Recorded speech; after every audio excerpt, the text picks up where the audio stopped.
सनातनी विद्यार्थी संघ था, छात्र संघ था, उसने गुप्त मीटिंग करके एक प्रस्ताव पारित किया था कि गांधी की अगर रक्षा नहीं होती है तो अम्बेडकर की हत्या कर दी जाए।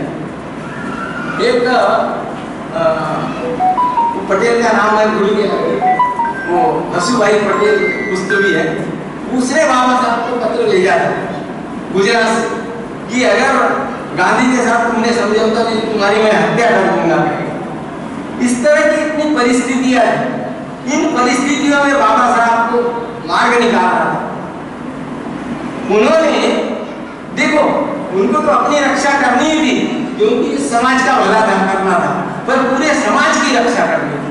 अगर मान के चलो कल्पना कीजिए बाबा साहब अपनी बात पर अड़े हुए रहते तो गांधी की मृत्यु हो जाए।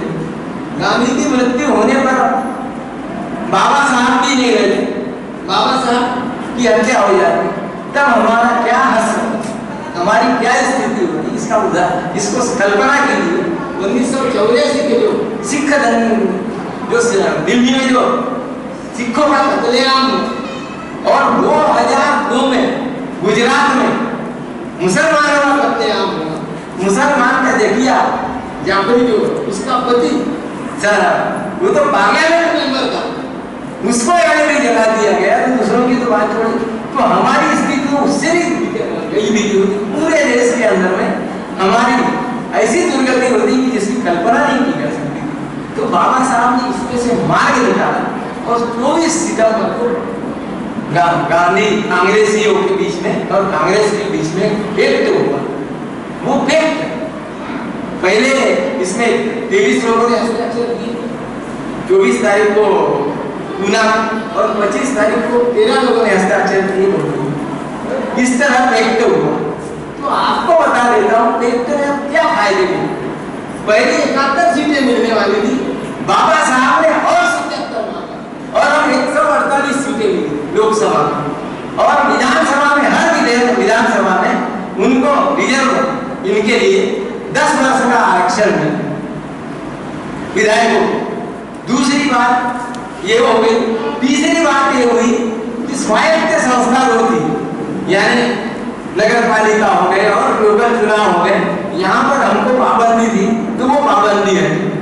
इसके बावजूद में नौकरियों में जो पाबंदी लगी हुई थी वो इससे हट गई, इस फेक्ट में। और अंतिम बात, हर प्रांत में अछूतों के लिए अलग से शिक्षा निधि, एजुकेशन फंड की व्यवस्था की गई। ये इतनी सारी सहूलियतें सबसे पहली बार इस देश के अंदर में अछूतों को मिली तो पूना देखने के कारण और वो बाबा साहब के कारण।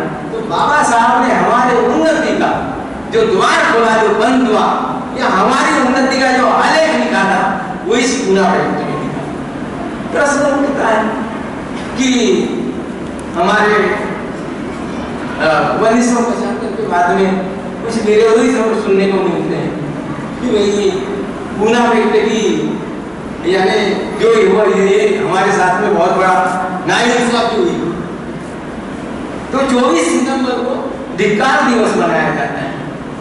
अरे बाबा, पूना व्यक्ति में 50% आधी हिस्सेदारी समझौते में तो गांधी और कांग्रेसियों की, और आधे उसके हिस्सेदार तो बाबा साहब थे, उसके जिम्मेदार वो भी थे।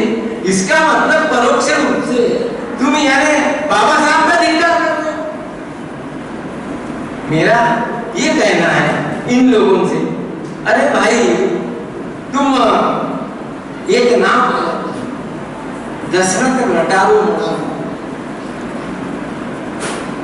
ये हमारा नहीं है, ये शेड्यूल ट्राइब का है। आर्टिकल 342 का आदमी, तो वो आदमी 8 वर्ष पहले मुकर होकर धिक्कार दिवस पे बोला।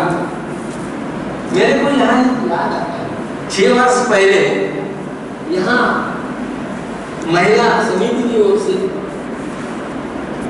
सावित्रीबाई फुले जयंती के ऊपर एक महिला सम्मेलन और यहाँ पर अन्य जातियों की महिलाओं को बुलाया गया और उसमें शेड्यूल ट्राइब में से एक ने प्रतिनिधित्व किया था। वो पुलिस थी, वो भी जात की गोंडी थी। हाँ, तो वो आई थी यहाँ। सभी दूसरे हम को समर्पित ही है। मैंने एक दिन बोला था वासनिक साहब को, 5 साल के बच्चे से लेकर के 100 साल का बूढ़ा, उसी परिवार का, दूसरे परिवार के तो हर परिवार का व्यक्ति बाबा साहब को नतमस्तक है, समर्पित है। मैंने बोला ऐसा चित्र किसी महापुरुष के प्रति भारत का विश्व में नहीं देखा मिलता, जो पूरा परिवार अगर यानी तहे दिल से बाबा साहब को समर्पित है।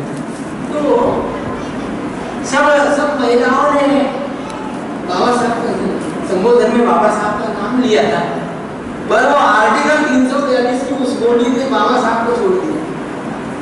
ये आज भी मेरे मेमोरी में फिट है बिल्कुल।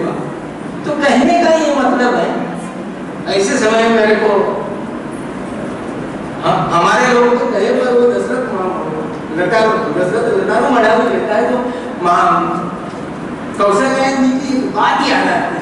ये कहावत उन्होंने बड़े अच्छे से कही कि छाछ तो छाछ बोले चलनी जिसमें 75 छेद। तो बाबा उसका मतलब ये है कि छाछ यानी वो चलनी को बनाने वाला, वो चलनी को बनाने वाला वो साज करता, वो तो बोले ही रहा है, पर वो चलनी को भी शब्द आ गए, वो बोलने लगे जिसमें 75 छेद। ये एक मुहावरा। तो वो लोग बोलने लगे जिनको न बाबा साहब मालूम है, न आर्टिकल 342 मालूम है। अरे भाई आप कहते हो ठीक है भाई, बाबा साहब ने जो प्रगति का आलेख लिख दिया है, जो हमारी प्रगति की लकीर खींच दी है, तुमको ऐसा लगता है कि बाबा साहब असफल रहे या वो नहीं कर सके। अगर तुम्हें नमक है, तुम्हें पुरुषार्थ है, तुम अगर यहाँ सच्चे मानते हो, तो हम ये कहते हैं कि उससे बड़ी लकीर खींचो ना थी। आज भी वो प्रश्न अभी छूटा नहीं है, हल नहीं हुआ है स्वतंत्र मजदूर स्वतंत्र निर्वाचन क्षेत्र का। आप करके आप उसको हासिल कीजिए, हम बाबा साहब की फोटो लगा के निकाल के आपकी लगा देंगे। पर कहते हैं ना, बाप के भरोसे 2 लुगाई और अपने भरोसे एक भी नहीं। हा? तो बात ऐसी है कि जो ये कहते हैं उनकी इस जो, और एक बात आ जा रहा है, बाबा साहब ने कितना आप देखो 56% और 24 से 56% कितने जोखिम भरा अपना। अगर 1934 में जो बाबा साहब अपना मृत्यु पत्र लिखता है कि उनको अपने जीवित रहने का भरोसा नहीं, तो उसके लिए इन लोगों को 2 शब्द याद, 2 बातें कहना है कि भाई मुर्गी तो जान से दो, खाने वाले को मजा नहीं आया। बाबा साहब ने इतना किया, फिर भी तुमको यार इसकी कदर नहीं है। तो 1934, मैं अपनी बात को यहाँ समाप्त कर रहा हूँ शब्दों के साथ में। 29 सितंबर को मुंबई में, यानी 32 और 34 2 साल के बाद में पूना एक स्मृति दिवस मनाया गया। उसके अंदर में बाबा साहब ने कहा था कि आप सजग रहिए, आप बिल्कुल जागृत रहिए। किसके प्रति? तो पूना फाइट के प्रति। और वो क्या था कि उन 2 बातों को, उनकी बातों को मैं इन शब्दों में आपके सामने रखता हूँ कि मैं लाया हूँ तूफान से किश्ती निकाल। किश्ती यानी कौन सी? तो समाज कल्याण की, समाज उद्धार की, अच्युतोद्धार की। ये जो व्रत है, इसको बाबा साहब किश्ती कहते हैं कि मैं लाया हूं तूफान से किश्ती निकाल के। इस बात को रखना याद तुमने संभाल के, इस बात को रखना याद तुमने संभाल के। जय हिंद।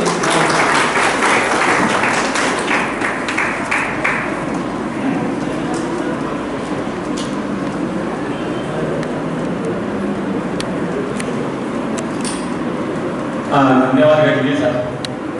हमने बाबा साहब को तो देखा नहीं है, पर आपके माध्यम से बाबा साहब को जानने का, समझने का, बाबा साहब का जीवन दर्शन सीखने का आपको जो अवसर मिलता है, लाभ मिलता है, उसके लिए हम सभी आपके आभारी हैं।